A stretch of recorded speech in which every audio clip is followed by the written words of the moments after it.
Ini aku coba ngasih contoh social culture. Kenapa Indonesia menurutku ya secara social culture tuh rusak IQ-nya. Ini bisa kita tarik dari sini. Nih, dulu aku pernah protes tentang namanya akte kelahiran. Lu punya akte kelahiran? Enggak. Ada. Punya akte kelahiran? Punya dong. Punya ya. Teman-teman, mana kameraku nih? Teman-teman coba dilihat ada di atas STBLD berapa? Gue 94 lagi, gue pasti beda. Ya, coba nanti lu lihat ya. Nih. Ini Tapi gua harus pernah, di bawah 90 kan? ya, setauku di atas 90 sudah di atas 2000 udah nggak ada. Iya. Lu punya Oh. akte kelahiran? Coba lihat STBLD berapa di atas, paling Wah, atas. harus ngulik banget nih, Tat. Coba. Tahu. Ini penting pandai soalnya di mana. supaya aku bisa ngasih tau stimulasi. Kenapa? Sudah 30 menit katanya. Iya, makanya Nggak apa-apa. ingetin aja terus udah. Coba lihat STBLD berapa lu. Nanti gua ada ada. kitabnya ini untuk mengartikan lu. Itu apa sih Ada, ada. STB? Itu apa? STBLD itu Sasblad. Sasblad itu adalah keputusan pemerintah Belanda. Oh, itu bawaan STBLD dari di atasnya. Iya. 1920. Bagus.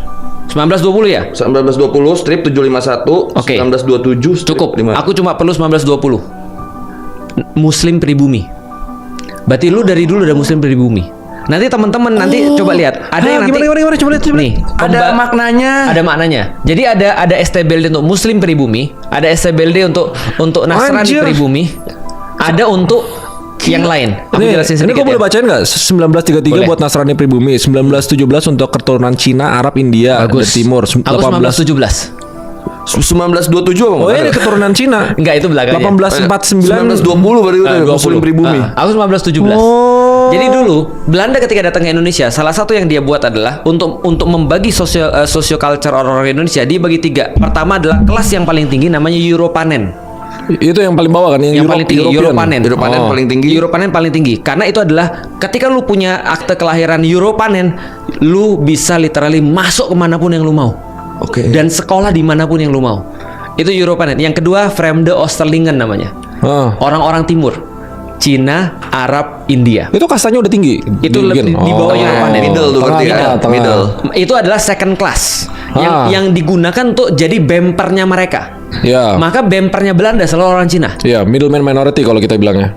Ada teorinya ya? Ada. Itu zamannya perdagangan, kenapa orang Cina itu pedagang di Indonesia gara-gara itu. Gara-gara middleman mereka masuk minority. Vreemde Oosterlingen. Yang ketiga namanya siapa tahu? Inlander. Bapak ini inlander nih. Kasta paling, berarti kasta paling rendah. Iya, 1920. Biasanya emang gitu, yang paling banyak paling rendah. Nah, inlander artinya apa? Inlander nggak boleh sekolah.